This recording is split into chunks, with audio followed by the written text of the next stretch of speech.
now we are celebrating him, the 31 to 40 years old, a tycoon, a businessman, an erudite scholar, a man that have put his name on Sands of Time. Ladies and gentlemen, I present to you Alhaji Adekola Oke. Oh, you know, let's brothers and gentlemen.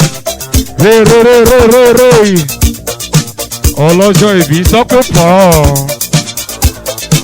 Ọmọ ọlọ́jọ́ ìbí sọ pé pọ̀.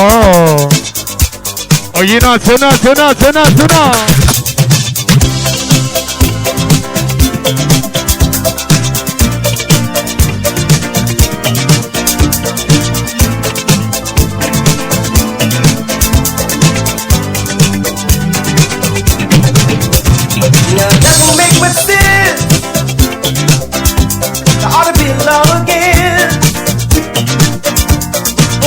Takes offense at a day in your celebration, 'cause we all know in our minds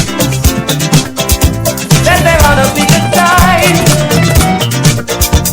that we can set aside to show just how much we love you, and I'm sure you would agree.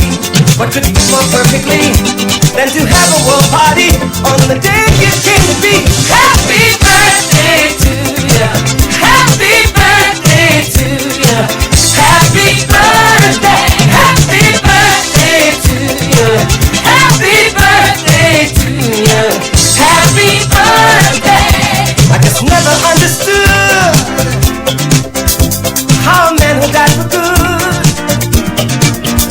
could not have a day that would.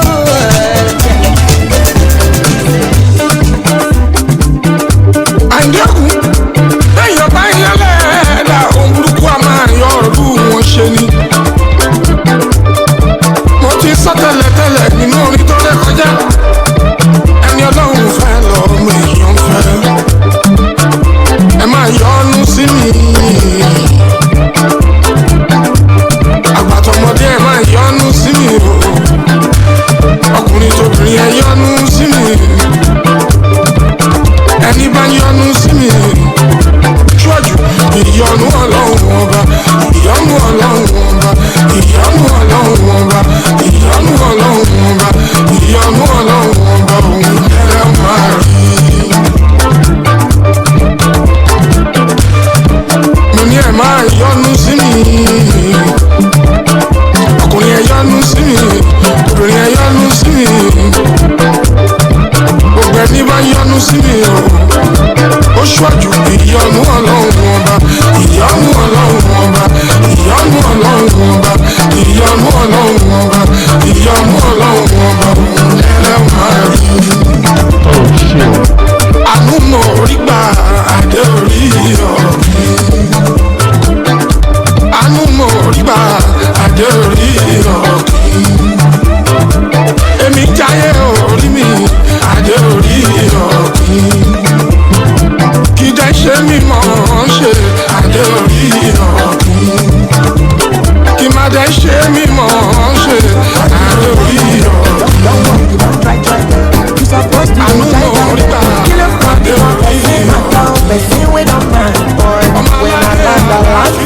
Oh yeah, give me the dance. Oh, you know, so far so good. We know, let me see you. Go lolo. Oh, you know, oh yeah, buka. Oh shay. China, say. Let me see you.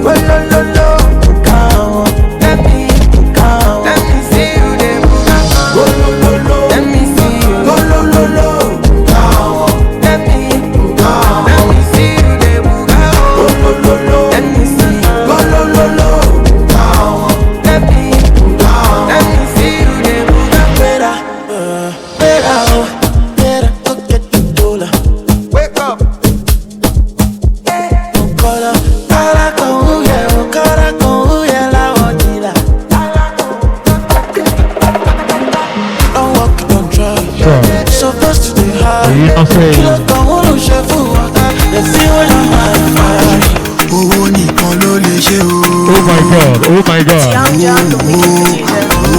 Where's the line? Morning, owó nìkan ló lè ṣe o. As a living thing, I wanna be on top of things. Oh, I shit. wanna be doing things. I wanna be controlling things. I wanna be enterprising. Yeah, kì í ṣàtìlò. Where's the money? Olè ló pọ̀ ọmọ jẹ́ kì í ṣàtìlò. Wáyà kì í ṣàtìlò. Money order kì í ṣàtìlò. Olè jẹ́ kán máa ń marry kì í ṣàtìlò. Oh shit. Àwọn tèmi ṣaṣẹ́, wọ́n ṣaṣẹ́ lóru mọ́jú. Kò ṣe ṣaláṣẹ́. Àwọn tèmi ṣaṣẹ́ o. Wó fẹ́ ṣe. Láyé fojú kò. Ready? Ọ̀lẹ́sùn ọ̀lẹ́ làágùn, ọ̀lẹ́sùn kò mọ gúgù, ọ̀lẹ́sùn ọ̀lẹ́ ọ̀run, ọ̀lẹ́sùn ọ̀lẹ́ òkàkú. Money no dey fall from heaven. Shey you know, I dey tell you. God no go come down from heaven. Oh shit. That's the living thing.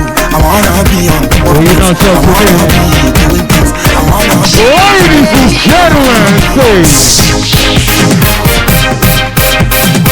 Orí mi ti ṣe mí ẹ̀wọ̀n ṣẹ́bi dúró mi dúró.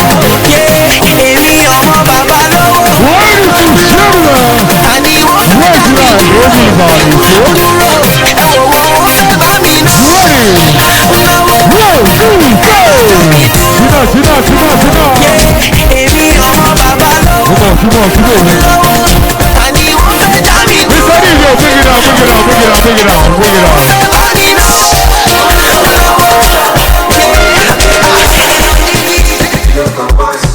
Mr. DJ, bring it down. Bring it down. Ẹ̀yin alábàáyọ̀. Everybody say yeah. Ẹ̀yin alábàáyọ̀ say yeah. Please let us yeah to our seats. Please. Ẹ jọ̀ọ́. Please, we still have time to come and dance with him and spray. But this time around, I want the celebrant, his wife, and his kids on the dance floor. Money and his kids. Mommy lawa náà ni. Ẹ̀yin wo? Níbo? Oh yeah, let's have our seats. I want everyone to be seated. Mo fẹ́ kí everybody lọ jókòó. Please, I want everyone to be seated. I want everyone to be seated, please.